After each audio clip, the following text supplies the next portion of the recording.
হ্যাঁ, আমি এইটাই এখন আমার কোয়েশ্চেন। আমি যখন এখন বুঝতে পারলাম যে, যে আমাকে এভাবে মারতে পারে দারোয়ান দিয়ে, সে আমাকে সামনে গিয়ে কি বিয়ে করবে? ডেফিনিটলি না। আর যে ইভেন আমাকে আমার বাসা মানে আমি বাসা থেকে বের হয়ে আসছি। আমার বাসা যেহেতু বসুন্ধরাতে, আমি ওখানে ভাড়া থাকি। তো আমার একটাই কথা যে আমাকে এই ব্যাপারটা লিগ্যালাইজ করুক, তারা আমাকে ন্যায্য অধিকার দিক। আমি তাদের কাছ থেকে কোনো টাকা পয়সা কিছু চাচ্ছি না। যেটা দেওয়ার মানে যেটা তারা এখন সেটেলমেন্টে আসতে চাচ্ছে বা হোয়াটএভার কনট্যাক্ট করেছে, দ্যাটস ইট। এরপর আর আমার তাদের প্রতি কোনো গ্রাজেস থাকবে না। মানে আপনিও চান কি? মানে আপনি কি চান স্ত্রী হিসেবে স্বীকৃতি চান? নাকি পারিবারিক মানে কোনটা চান? আপনি যেটা চান সেটা। মানে বলছিলেন যে আপনি আপনার স্বীকৃতিটা চান, সেই স্বীকৃতিটা কোনটা? সন্তানের স্বীকৃতি? স্ত্রীর স্বীকৃতি না কোনটা? এটা একটু বলেন। অবশ্যই বিষয়টাকে লিগ্যালাইজ করা। স্ত্রীর স্বীকৃতির মাধ্যমেই সন্তানের স্বীকৃতিটা আসে।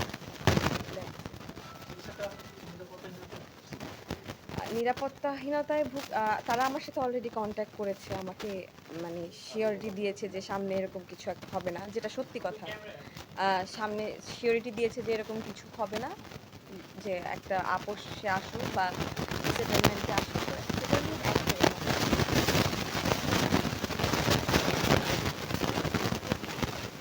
আপাতত আমি কিছুটা হলেও মিথ্যা বলে তো লাভ নেই। আমি আমার জানের ভয়ে ওইদিন রাতে চলে আসছি। আমি বাসা ছেড়ে চলে আসতে হয়েছে। আমি স্টিল বাসার বাইরে বাইরে ঘোরাফেরা করতেছি। আমি আমার একটা ফ্রেন্ডের বাসায় আছি কয়েকদিন ধরে, 2 দিন ধরে, সরি। তো এরকম করে তো আর লাইফ লিড করা যায় না, লাইফলেসের মতো, তাও এই অবস্থায়।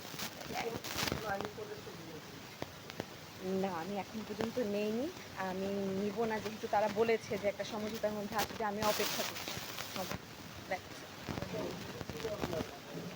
ডেফিনেটলি এটা একটা হুমকি ছিল। আমাকে ওইদিন রাতে হুমকি দেওয়া খুব জঘন্যভাবে। আমি তো মনে করেছি আমি মারা যাবো রাইট এট দ্যাট মোমেন্ট। আমি হ্যাঁ, ভাটারা থানায় আমি গিয়েছিলাম। কিন্তু তারা আমাকে বলেছে যে ভাটারা থানায় গেলে আমাকে সাথে সাথে ওখান থেকে উঠিয়ে নেওয়া হবে। তো আমি ওই সাহস আর করি নাই ভাটারা থানার আশেপাশে যাওয়ার। ইভেন আমি যেদিন বসুন্ধরা ছেড়ে দেই, এটা রিসেন্টলি কালকের ঘটনা। কালকে আমার আমি তো ভয়ে আমার বাসার অ্যাড্রেস দেইনি। আমাকে বলছে যে ওর বাসার অ্যাড্রেস দেখে আসবা। ওকে যেখানে নামায় দিবা। জিপং নামে যেই লোকটাকে তারা বলছে যে আমাকে ড্রপ করে দিতে। সে খেয়াল করছে যে আমি কোথায় গিয়ে স্টপ হচ্ছি। ওইখানে গিয়ে ওই ফ্লোরে উঠে ওইখানে আমার বান্ধবী থাকে তার ছেলেকে সহ। তাকে মানে মানে যাই হোক হেনস্থা করছে কালকে। যেইটা করা উচিত হয়নি। ওইটার পরও আমার তার সাথে কথা হয়েছে এবং আমাকে আশ্বস্ততা দিয়েছে যে এরকম কিছু একটা হবে না। কিন্তু তারপরও বিপদের তো হাত পা নেই। আমি তারপরেই কিছুটা হলেও ইনসিকিউরিটিতে ভুগছি যতক্ষণ না তারা আমাকে কোনো ডিসিশন দিচ্ছে। আমি রাষ্ট্রের কাছে নিরাপত্তা চেয়ে একটা কথাই বলবো যে আমি ডেফিনেটলি মিডিয়াতে আসছি এজন্য যে আমি মানে মুনিয়ার মতো বা অন্য টাইপের কোনো সিচুয়েশন যাতে না হয়। আমি মারা যাওয়ার পর যাতে আপনারা নিউজ না করতে পারেন। তার আগে আমি আপনাদের কাছে হেল্প চেয়েছি এবং ইতিমধ্যে আপনারা যথেষ্ট হেল্প করেছেন। আমি যেভাবে লুকিয়ে লুকিয়ে একদিন ছিলাম আর আমার জীবন চলে যেত। I am very, very grateful towards you.